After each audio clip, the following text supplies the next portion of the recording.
So, I'm in the middle of a cold reading project where I'm cold reading this book, I Want to Go Home by Gordon Corman.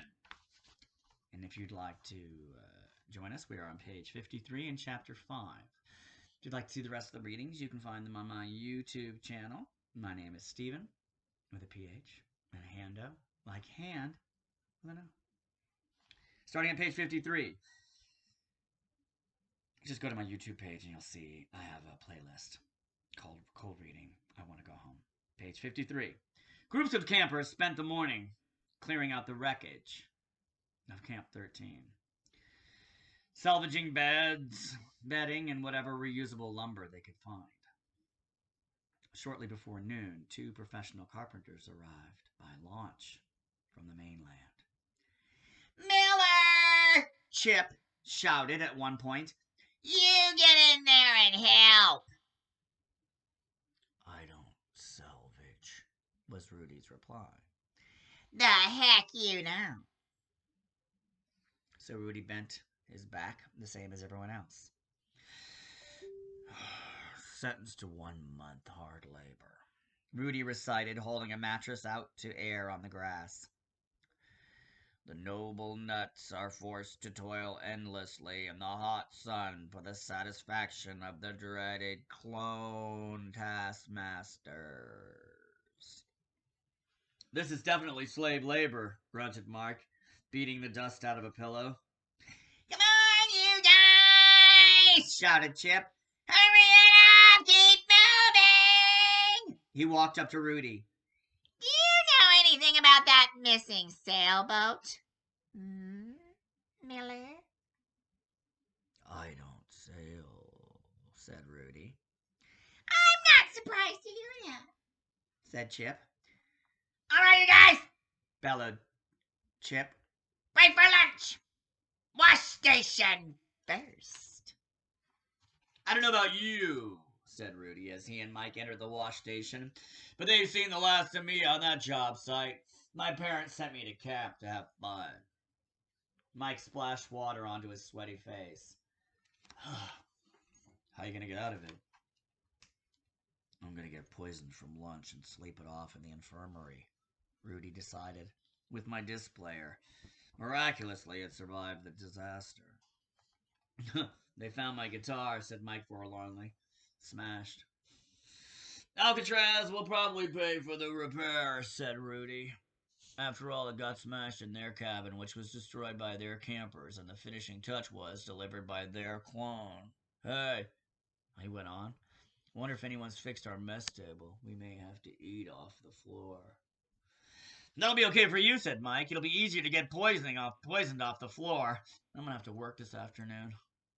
"Why don't you get poisoned too?" said Rudy. "I'm sure there's plenty of poison to go around." Mike shook his head. "I better not. They'd get suspicious if there were 2 of us.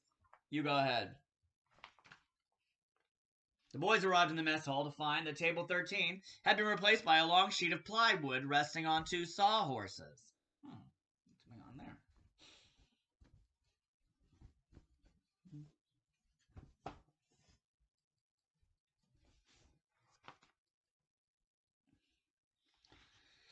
Because the sawhorses were of slightly different sizes, the new table had a pronounced slope. Mike put his tray down and watched helplessly as his orange tray rolled away towards the end of the table. It hit the edge of Chip's tray, bounced into the air, and landed with a resounding plop in the counselor's soup. And it was his orange, not the whole tray. "Nice shot," commended Rudy dryly. "You gave him a real snootful." "Got the comedy!" snapped Chip, wiping the soup off his face. "All right, you guys. Hurry up. We have a job to do this afternoon." "And don't eat anything round," advised Rudy. He tasted his tomato soup. "Hey, this is spoiled." "It's not spoiled," said Chip. "Well, you ought to know. You're covered in it." Rudy finished his soup, making sour faces all the while. Then he turned on to his hot dog and took a bite.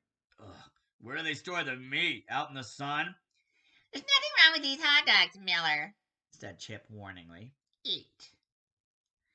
Rudy ate, and when the last bite was gone, he doubled over on the bench and gasped. Oh, you made me eat, now I'm sick. He's not sick, sneered Harold Green. He's just trying to get out of working this afternoon. Oh, shut up, Green, snapped Chip. He turned to Rudy. You're not sick, Miller. You're just trying to get out of working this afternoon. I'm sick, said Rudy, and if I don't get to the infirmary soon, I'm gonna die at your hands, just like the cabin at the table. That does it, said Chip. There's nothing wrong with the food. There's nothing wrong with you. Now sit up straight and save your strength. You're gonna need it for this afternoon. If I die, warned Rudy, I'll take that chance. And that's the end of page 55 almost. You see, we're down to here. We're going to stop there. We've got, oh my god, chapter 5 is epic. 2 more pages. That's going to be, oh my god, maybe one more reading. These are taking forever. Thank you for joining me. Have a good day.